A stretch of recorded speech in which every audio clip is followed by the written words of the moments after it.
আজকে আমরা আঁকবো একটা গ্রামীণ বা শহরতলির একটা দৃশ্য যেখানে দেখা যাবে একটা আইসক্রিম বিক্রেতা, একটা ছোট্ট মেয়ে আর ব্যাকগ্রাউন্ডে কিছু বাড়িঘর ও গাছপালা। সো ধাপে ধাপে আমি দেখাবো কিভাবে এই দৃশ্য আঁকা যায়। দেখো, এখানে প্রথমেই আমি স্টার্ট করেছি আইসক্রিমের গাড়ি দিয়ে। যখনই কোনো ছবি আঁকবে না, তার গল্পটা বা থিওরিটা কি হতে চলেছে সেটা আগে থাকতে ভেবে নেবে। এতে কি হবে, ছবির মাধ্যমে তুমি তোমার সামনের লোকজনকে একটা গল্পের মধ্যে তুমি প্রবেশ করিয়ে দিতে পারবে ইজিলি।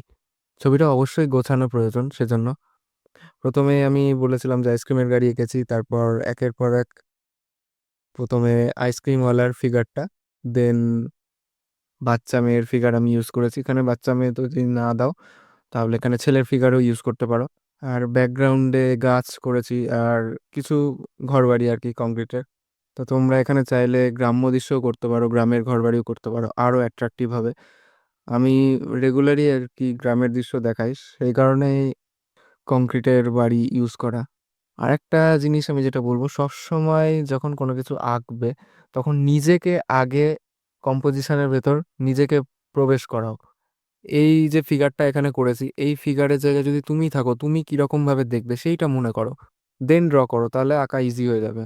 তুমি একটা আইসক্রিমওয়ালার কাছে গেলে তুমি কিরকম বিহেভ করো বা তুমি কিভাবে আইসক্রিম কেনো, এগুলো আমি জাস্ট এক্সাম্পল দিচ্ছি আইসক্রিমওয়ালা দিয়ে। তোমরা যে কোনো কিছুতেই এই টিপসটা তোমরা ইউজ করতে পারো। এখানে যেমন খুব ভালো করে খেয়াল করে দেখবে, এখানে বাচ্চা মেয়েটা অ্যাকচুয়ালি দাম জিজ্ঞেস করছে আইসক্রিমের লিস্টের দিকে তাকিয়ে, আর যিনি আইসক্রিমওয়ালা আছেন উনি দেখিয়ে দিচ্ছেন যে এইটা এত দাম।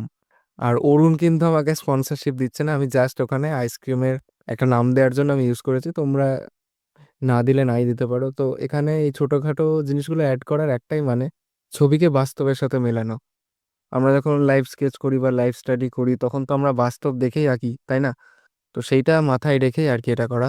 তো ভিডিওটা এখানেই শেষ করছি, আশা করি সকলের ভালো লাগবে। তো সকলে ভালো থাকো, সুস্থ থাকো আর প্র্যাকটিস করতে থাকো।